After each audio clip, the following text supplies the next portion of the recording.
Welcome to basics of physics. और आज हम ये डिस्कस करेंगे capacitance of a parallel plate capacitor with a dielectric से। मतलब बात करना है कि कैपेसिटेंस जो है वो पैरेलल प्लेट कैपेसिटर की किस तरह से बिहेव करती है जब उसमें डाइलेक्ट्रिक स्लैब को हम रखते हैं। ठीक है ना।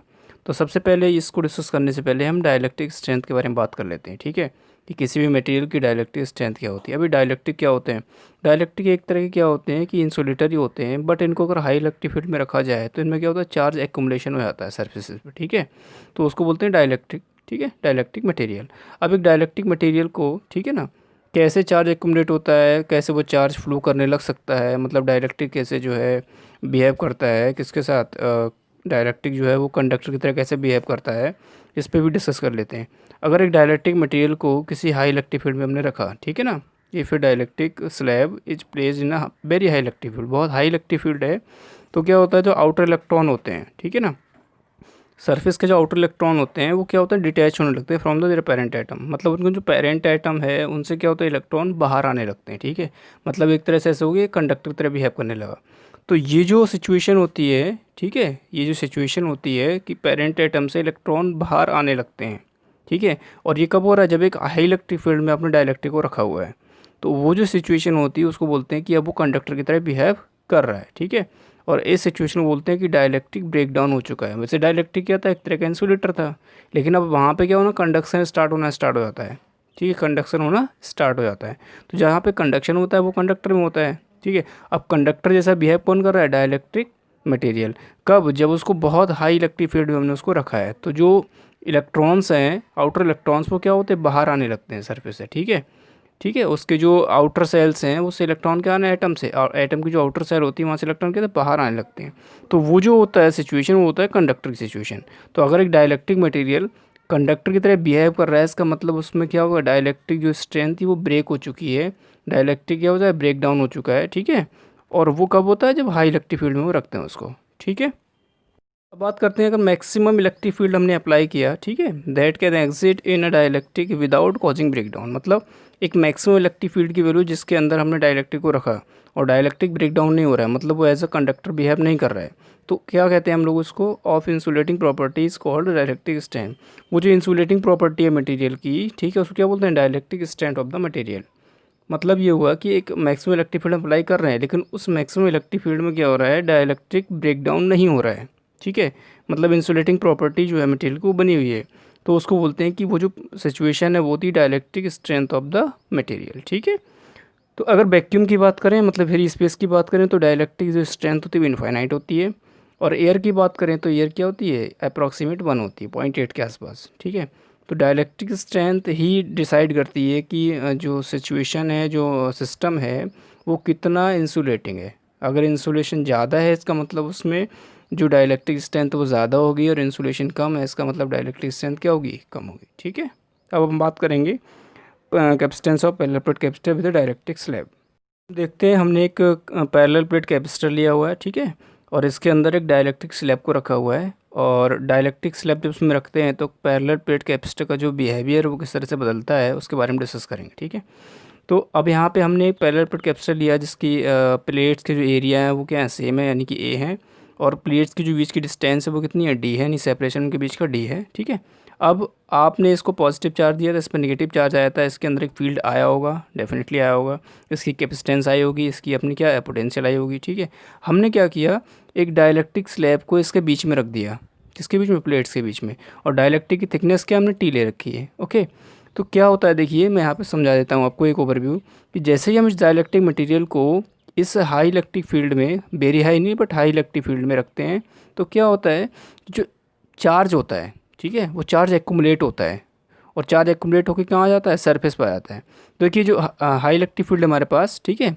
पॉजिटिव से नेगेटिव, यानी ऊपर से नीचे जो हाई इलेक्ट्रिक फील्ड है, जैसे हमने मटेरियल को यहाँ पे रखा तो मटेरियल के अंदर जो इलेक्ट्रॉन्स थे, ठीक है, वो इस वाली सरफेस पे आना स्टार्ट हो गए, इलेक्ट्रॉन जो थे वो इस वाले सरफेस पे आना स्टार्ट हो गए, और यहाँ पे डिफिशिएंसी ऑफ इलेक्ट्रॉन होगी तो यहाँ पे पॉजिटिव चार्ज हो गया। ठीक है, और ये तब तक होता रहता है जब तक कि क्या होता है कि यहाँ पे नेगेटिव चार्ज आ गया और यहाँ पे क्या आ गया, पॉजिटिव चार्ज आ गया। अब नेगेटिव चार्ज और पॉजिटिव चार्ज की वजह से इलेक्ट्रिक जो है फील्ड वो अंदर भी क्या हुई, इंड्यूस हो चुकी है। ठीक है, due to induction of charge. कौन सी फील्ड, इसको ई पी बोल सकते हैं हम लोग, इंड्यूस इलेक्ट्रिक फील्ड। ठीक है, जो कि डाइलेक्ट्रिक के अंदर बन रही है। ठीक है, क्यों? क्योंकि चार्ज क्या होता है, एक्युमुलेट हो रहा है किसकी वजह से, बाहर वाली फील्ड की वजह से। ओके, तो एक फील्ड अंदर आ चुकी है और एक फील्ड क्या है, बाहर है। तो डेफिनेटली इस पैरेलल प्लेट कैपेसिटर के पास एक रिजल्टेंट फील्ड भी होगी, उसको हम लेके डिस्कस करेंगे। ठीक है, और इस डाइलेक्ट्रिक स्लैब का डाइलेक्ट्रिक कांस्टेंट क्या ले रखा है हमने, के ले रखा है। ठीक है, तो चलिए अब डिस्कस करते हैं इसका मैथमेटिकल रिलेशनशिप कैसे कैसे ये वर्क कर रहा है। ठीक है, देखते हैं इसका एक्सप्रेशन मैथमेटिकल क्या है। Now we know that the capacitance of a parallel plate capacitor of a plate area A and plate separation small D with vacuum. अगर वैक्यूम के साथ हमने एक पैरेलल प्लेट कैपेसिटर को यूज़ करना है, ठीक है, जिसका प्लेट एरिया क्या है, ए है, और सेपरेशन क्या है, डी है, तो हमको पता है उसकी जो कैपेसिटेंस होती है वो क्या होती है, epsilon zero into A upon D. तो उसको हम सी जीरो से डिनोट कर देना। ठीक है, यानी capacitance of original capacitor filling with the vacuum C zero is equal to epsilon zero A upon D. ठीक है, अच्छा, अगर हम यहाँ पे के यूज़ करते हैं तो के की वैल्यू क्या होती है, 1। तो नॉर्मली जो फॉर्मूला होता है वो क्या होता है, सी इज इक्वल टू के epsilon zero A upon D, लेकिन के क्या है इसके लिए, 1 है। ठीक है, अब इलेक्ट्रिक फील्ड की बात करते हैं। इस कैपेसिटर के बीच में कितनी इलेक्ट्रिक फील्ड आ रही होती है, तो हमको पता है electric field between the plates of capacitor E zero is equal to sigma upon epsilon zero. Sigma क्या है, ये आपकी सरफेस चार्ज डेंसिटी होती है प्लेट्स की, और एप्सिलॉन जीरो क्या, परमिटिविटी ऑफ फ्री स्पेस। ठीक है, ओके, तो यहाँ पे हमारे पास जो इलेक्ट्रिक फील्ड आ रही है ओरिजिनल के पैरेलल प्लेट कैपेसिटर की, वो कितनी है, epsilon sigma upon epsilon zero. Sigma को ब्रेक कर सकते हैं चार्ज अपॉन एरिया में, तो charge upon area into epsilon zero. ठीक है, तो जो प्लेट पे चार्ज है वो क्यू है, एरिया क्या है प्लेट का है, एप्सिलॉन जो क्या है स्पेस की परमिटिविटी है। ठीक है, अब हम डिस्कस करेंगे इसमें कि अब हम क्या कर रहे हैं, डाइलेक्ट्रिक को इंट्रोड्यूस करा रहे हैं, तब क्या फ़र्क पड़ेगा इसकी किस पे, कैपेसिटेंस पे। ठीक है, चलिए देखते हैं। अब अगर मान लो हमने डाइलेक्ट्रिक रखा जिसकी थिकनेस क्या हमारे पास टी है, और हमने प्लेट्स के बीच में रखा है। प्लेट ये हमारी एक प्लेट है, ये दूसरी प्लेट है, इसका प्लेट एरिया हमने शॉर्ट में डायग्राम को बना दिया समझाने के लिए। ठीक है, तो ये पॉजिटिव चार्ज है, ये नेगेटिव चार्ज है। हमारे पास जो ओरिजिनल इलेक्ट्रिक फील्ड है वो क्या है, अप टू डाउन है। ठीक है, जिसको हम ई जीरो बोल रहे हैं। और यहाँ पे क्या हुआ था, डाइलेक्ट्रिक जो हमने रखा था, ठीक है, तो इस इलेक्ट्रिक फील्ड के इन्फ्लुएंस में डाइलेक्ट्रिक में क्या हुआ, चार्ज एक्युमुलेट हुआ, और चार्ज एक्युमुलेट हुआ तो जो इलेक्ट्रॉन्स थे वो इस वाले सरफेस पे आ गए, और पॉजिटिव चार्ज इस वाले सरफेस पे आ गया। मतलब क्या हुआ, डिफिशेंसी ऑफ इलेक्ट्रॉन यहाँ पे और एफिशिएंसी ऑफ इलेक्ट्रॉन हमारी यहाँ पे आ चुकी। ठीक है, तो यहाँ इसके अंदर भी, डाइलेक्ट्रिक के अंदर भी क्या होगा, एक इलेक्ट्रिक फील्ड जनरेट होगा, या प्रोड्यूस होगा, या इंड्यूस होगा। ठीक है, तो उसको बोलेंगे इंड्यूस इलेक्ट्रिक फील्ड, जिसको हम ई ऑफ पी से डिनोट करते हैं। ओके, अब देखिए यहाँ पे जो बाहर वाला सेक्शन है और जो अंदर वाला सेक्शन, दोनों सेक्शन में क्या इलेक्ट्रिक फील्ड आ रहा है। ओके, यानी कि इस वाले सेक्शन में ई जीरो और अंदर वाले सेक्शन में ई पी। तो अब कैपेसिटर के पास नेट इलेक्ट्रिक फील्ड बचे, क्योंकि ये फील्ड जो है वो अप टू डाउन है और ये क्या डाउन टू अप है। तो यहाँ पे नेट फील्ड भी आएगा किसके अंदर, कैपेसिटर के अंदर। ठीक है, तो हम कह सकते हैं कि जो इंड्यूस इलेक्ट्रिक फील्ड है इस जो है डाइलेक्ट्रिक के अंदर, जिसकी थिकनेस टी है, वो कितना है, E P is equal to sigma upon epsilon zero, यानी कि इंड्यूस है ना, प्रोड्यूस या फिर induce electric field sigma P upon epsilon zero. ठीक है, और इसको हम पी अपॉन एप्सिलॉन जीरो लिख रहे हैं, क्योंकि जो चार्ज डेंसिटी होती है, ठीक है, सरफेस चार्ज डेंसिटी, वो पोलराइजिंग डेंसिटी के बराबर होती है। पोलराइजिंग डेंसिटी क्या होती है कि चार्ज कितना पोलराइज हुआ है, ठीक है ना, सरफेस पे डिवाइड बाई एरिया। ओके, तो surface charge density simply is equal to Q P upon A is equal to polarising density. Okay, तो अब यहाँ पे बात करते हैं कि ये जो इंड्यूस इलेक्ट्रिक फील्ड है, इसकी वजह से नेट इलेक्ट्रिक फील्ड आया कैपेसिटर में, और उसका खुद का ओरिजिनल का था ही था। तो यहाँ पे जो डाइलेक्ट्रिक कांस्टेंट है फॉर द डाइलेक्ट्रिक स्लैब, वो किस तरह से डिफाइन होता है।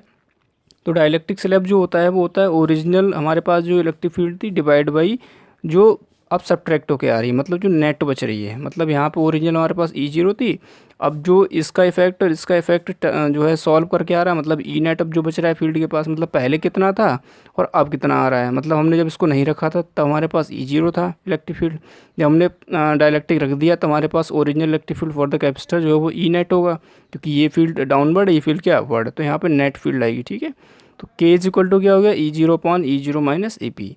ई पी क्या है, जो इसके अंदर प्रोड्यूस हुई है या फिर इंड्यूस हुई है। ठीक है, तो ई zero upon E zero minus E P, इसको ले सकते हैं ई zero upon E net. E net क्यों लिखा हमने, क्योंकि ये वाली डाउनवर्ड थी ई जीरो, और ये वाली क्या थी हमारे पास अपवर्ड थी, तो इन दोनों का क्या आ गया, यहाँ पे टोटल आ गया, रिजल्टेंट आ गया। ठीक है, अब बात करते हैं कि इनसाइड इलेक्ट्रिक फील्ड जो है, ठीक है, इनसाइड इलेक्ट्रिक फील्ड और इसका क्या रिलेशन बनेगा। तो देखिए जो इनसाइड इलेक्ट्रिक फील्ड डाइलेक्ट्रिक के पास थी वो क्या है, ई पी है।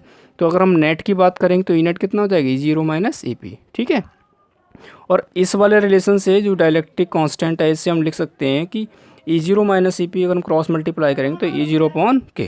ठीक है ना, तो अब देखते हैं यहाँ पे कि हमारे पास जो पोटेंशियल है, ठीक है, नेट पोटेंशियल। पहले पोटेंशियल भी था जब हमने डाइलेक्ट्रिक नहीं रखा था, डाइलेक्ट्रिक रखा तो पोटेंशियल क्या होगा, चेंज आएगा। ठीक है, क्योंकि इस वाले चार्ज की वजह से पोटेंशियल का इफेक्ट क्या वो चेंज होगा।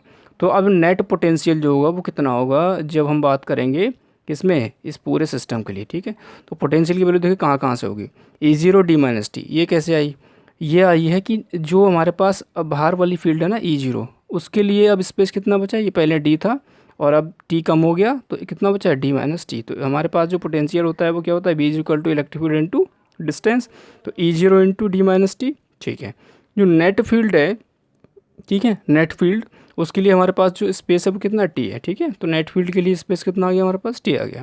तो टोटल पोटेंशियल क्या आ गया, E0 d minus T plus E net into T. Okay, so अब हम कन्वर्ट कर देंगे ई नेट को किस वाले फॉर्मूले से, E0 अपॉन के से। तो E0 d minus T plus E0 upon के इंटू टी, कुछ कॉमन आ रहा है, कॉमन ले लेंगे। तो V इज इक्वल टू हो गया E0 d minus T plus T upon K. ठीक है, E0 यानी कि इलेक्ट्रिक फील्ड है स्टार्टिंग की, तो इलेक्ट्रिक फील्ड क्या होती है, सिग्मा अपॉन एप्सिलॉन नॉट, है ना, d minus T plus T upon K. अब सिग्मा को ब्रेक कर दिया हमने, Q upon A, charge upon area into epsilon 0 d minus T plus T upon K. ठीक है, तो ये पोटेंशियल आ गया इस पूरे कैपेसिटर का, टोटल पोटेंशियल आ गया। अब हम बात करेंगे कि अब कैपेसिटेंस कितनी है। जब हमने डाइलेक्ट्रिक को रख दिया तो कैपेसिटेंस का फॉर्मूला होता है चार्ज अपॉन पोटेंशियल। ठीक है, आपने चार्ज निकाला हुआ, चार्ज कैसे हो जाएगा, इस वाले एक्सप्रेशन को यहाँ से देखते हैं। ठीक है ना, इस वाले एक्सप्रेशन को यहाँ से देखते हैं नीचे से। पास पोटेंशियल कितना आ गया, B is equal to Q upon epsilon into A D minus T plus T upon K. ठीक है, तो न्यू कैपेसिटेंस होगा कैपेसिटर का जब हमने डाइलेक्ट्रिक को रखा हुआ तो कितना आ गया, चार्ज अपॉन पोटेंशियल। इसको यहाँ से देखते हैं कि न्यू कैपेसिटेंस को हम C डैश से डिनोट कर रहे हैं, तो C डैश क्या आएगा, चार्ज अपॉन पोटेंशियल। ठीक है, तो चार्ज बाई चार्ज कैंसिल होगा, ये टर्म क्या हो जाएगा, numerator by numerator by denominator, ये टर्म ऊपर आ जाएगा। तो हमारे पास जो कैपेसिटेंस आएगी वो कितनी आएगी, C dash is equal to epsilon into A, है ना, d minus T plus T upon K, यानी कि C dash is equal to epsilon 0 into A D minus T plus T upon K. ये new capacitance आई है, जबकि original capacitance क्या थी हमारी, C0 is equal to epsilon 0 A upon epsilon 0 A upon कितना था, d। इलेक्ट्रिक कांस्टेंट के रखने पे कैपेसिटेंस जो आ रही है वो C डैश कितनी आ रही है, epsilon 0 A upon D minus T plus T upon K, जबकि ओरिजिनल कैपेसिटेंस क्या थी, C0 is equal to epsilon 0 into A upon D. अब यहाँ पे थिकनेस को अगर मैं ख़त्म कर दूँ, ठीक है, मान लो थिकनेस को 0 कर दूँ, तो क्या होगा, वही पुराना फॉर्मूला जाएगा, टी की वैल्यू 0 रखो, ए 0 हो जाएगा, 0 हो जाएगा, रिजल्ट हमारा पुराना वाला आ जाएगा। मतलब डाइलेक्ट्रिक कांस्टेंट हमने हटा दिया तो कैपेसिटेंस पुरानी आ जाएगी। ठीक है, अब बात आ रही है कि ये कैपेसिटेंस ज़्यादा है या फिर ये ज़्यादा है। ठीक है, तो डेफिनेटली ये वाला टर्म क्या ज़्यादा है, क्योंकि के क्या हमारा न्यूमरेटर बाई डिनोमिनेटर आ रही है, रिवर्स होकर ऊपर आएगा। तो जो ओरिजिनल कैपेसिटेंस है उसके रिगार्डिंग, ठीक है, जो बाद वाली कैपेसिटेंस है वो बढ़ जा रही है, जो हम डाइलेक्ट्रिक कांस्टेंट को रख रहे हैं। ठीक है, तो डाइलेक्ट्रिक कांस्टेंट जो इंट्रोड्यूस करने से पैरेलल प्लेट कैपेसिटर में कैपेसिटेंस होती है वो बढ़ जाती है। ओके, इस चीज़ का भी हम यहाँ पे ध्यान रखेंगे। सो आई होप आपको ये समझ आया होगा, हमने ट्राई किया आपको समझाने का। ठीक है, बस ध्यान ये रखना है कि इंड्यूस जो इलेक्ट्रिक फील्ड है वो किस में आ रही है, डाइलेक्ट्रिक में, और जो हमारे पास नेट है, जो नेट है वो कब आ रही है, जब हम उसमें डाइलेक्ट्रिक को रख रहे हैं। ओरिजिनल कब आ रही है, जब हम डाइलेक्ट्रिक को नहीं रख रहे हैं। हमको एक रिलेशनशिप याद रखना है, K is equal to original upon E net, है ना। इसके बाद हम उसमें रिप्लेसमेंट करते हैं, पोटेंशियल निकालते हैं और फिर कैपेसिटेंस का फॉर्मूला लगाते हैं, तो हमारे पास जो रिजल्ट है वो इस फॉर्म में आ जाता है। ठीक है, सो आई होप आपको समझ आ गया होगा, एंड थैंक्स फॉर वॉचिंग।